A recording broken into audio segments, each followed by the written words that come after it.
নমস্কার বন্ধুরা, নবনীতা মমস কিচেনে সবাইকে স্বাগত। আজকে আমি বানাবো খুবই সিম্পল ভাবে চিকেন চাপের রেসিপি।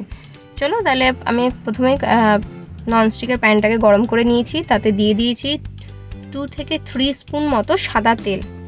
এইবার আমি একটা মশলা বানাবো, সেটারই প্রিপারেশন করছি। দেখো আমি 1 মুঠ মতো এখানে কাজু বাদাম দিয়ে দিলাম। এখানে আমি কাজু বাদামটাকে একটু ভালো করে ভেঙে নিয়েছি, যাতে ভালো করে ওটা একটু ফ্রাই হয়ে যায়, কারণ কাজু বাদামটা একটু নরম হয় তো, তাই আমি একটু ভেঙে নিয়েছি যাতে পুরোটা ভালো করে কুক হয়ে যায়। এইবার একদম লো আঁচেই এটাকে ভাজতে হবে, আস্তে আস্তে আমি ভাজছি লো আঁচেই। এইবার আমি 2 স্পুন মতো পোস্ত দিয়ে দিলাম। পোস্তটা আমি কাজু বাদামের থেকে একটু কমই দিলাম, 2 স্পুন মতো আমি পোস্ত দিয়ে দিলাম। সেম ভাবেই এটা ওরকম কম আঁচেই আমি ভাজতে থাকবো। এইবার আমি 2 স্পুন মতো চারু মগজ দিয়ে দিলাম। এটাও সেম প্রসেসে আমি ভাজতে থাকবো। সব মশলাগুলোকে একদম লো হিটে হালকা করে ভেজে নিতে হবে। এইবারে এর মধ্যে আমি দিয়ে দিয়েছি একটা বড় সাইজের মোটামুটি 2 স্পুন মতো বাটা হবে, সেই রকম মতো কোয়ান্টিটিতে আমি আদা নিয়েছি, আর নিয়েছি 20-25টার মতো রসুন দিয়ে ওর সঙ্গে একসঙ্গে আমি ফ্রাই করে নিচ্ছি।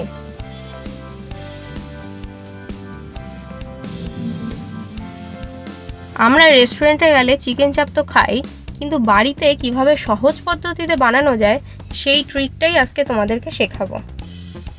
এইবার দেখো হালকা ভাজা হয়ে গেছে। এইবারে সব থেকে মেইন যে পার্টটা, সেটা হচ্ছে এর মধ্যে বেরেস্তা দেবো। আমি পেঁয়াজগুলোকে বেরেস্তা করে রেখেছিলাম, সেই বেরেস্তাটাকে আমি দেব। এইবারে ওইরকম ভাবে হালকা করে ভেজে নিতে হবে, একদম হাই ফ্লেম করা যাবে না বা মিডিয়ামও করা যাবে না, মশলাগুলো পুড়ে যেতে পারে। এর মধ্যে আমি দিয়ে দিচ্ছি কটা কাঁচা লঙ্কা। এখানে যার যেরকম ঝাল অনুযায়ী তোমরা কাঁচা লঙ্কা দিতে পারো।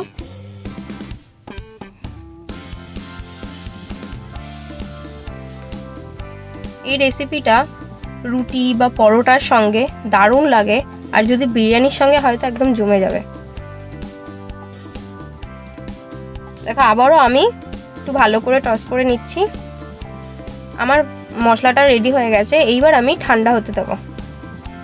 এইবার আমি এখানে মোটামুটি এখানে দেখো লেগ আর লেগের ওপরের অংশটা নিয়েছি, আর কিন্তু নিইনি উইংস, আমি নিইনি, লেগ নিয়েছি আর লেগের ওপরে যে থাইটা হয় সেটা নিয়েছি, আর মোটামুটি বড় পিস করে নিয়েছি।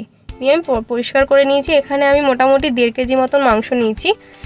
তার মধ্যে দিয়ে দিলাম 1 স্পুন গরম মশলা, 2 স্পুন টক দই। টক দইটাকে ভালো করে ফাটিয়ে নিতে হবে। আমি এখানে অল্প একটু নুন দিয়ে টক দইটাকে ভালো করে ফাটিয়ে নিয়েছি। এইবারে যে পেস্টটা আমি করে রেখেছিলাম, মানে যেটা ভাজলাম, যে মশলাটা, যে মেইন যেটা, সেইটা আমি ভালো করে পেস্ট করে নিয়েছি। ওটা যেন খুব ভালো করে পেস্ট হতে হবে। আর দিয়ে দিলাম এখানে নুন, দিয়ে দিলাম 2 স্পুনের মতো। এইবার আমি ভালো করে মেখে রেখে দেবো। মোটামুটি এটাকে আধ ঘন্টার জন্য রেস্ট টাইমে রেখে দিতে হবে। ভালো করে ম্যারিনেট করতে হবে, ভালো করে প্রত্যেকটা মাংসতে যেন প্রত্যেকটা ভালো করে মশলাটা লাগে। এইবার আমি দেখো আমার মোটামুটি আধ ঘন্টার জন্য রেস্টে রেখে দিয়েছিলাম। এইবার আমি কড়াইটা আবারও গরম করে সেখানে আমি 3 স্পুনের মতো সাদা তেল দিয়ে দিয়েছি। তেলটাকে ভালো করে গরম করে নিতে হবে।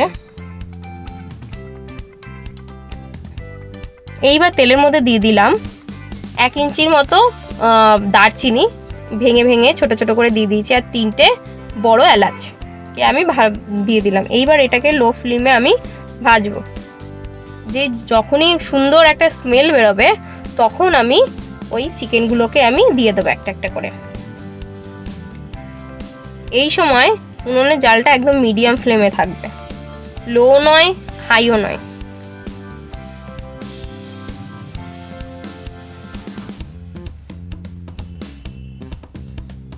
এরকম প্রসেসে, আমি যেরকম প্রসেসে বলছি সেই রকম প্রসেসে যদি তোমরা বাড়িতে বানাও, একদম দোকানের মতনই টেস্ট আসে। দেখো পুরো পুরো যে মশলাটা আছে সেই মশলাটাও আমি ওর ওপরে আমি দিয়ে দিলাম।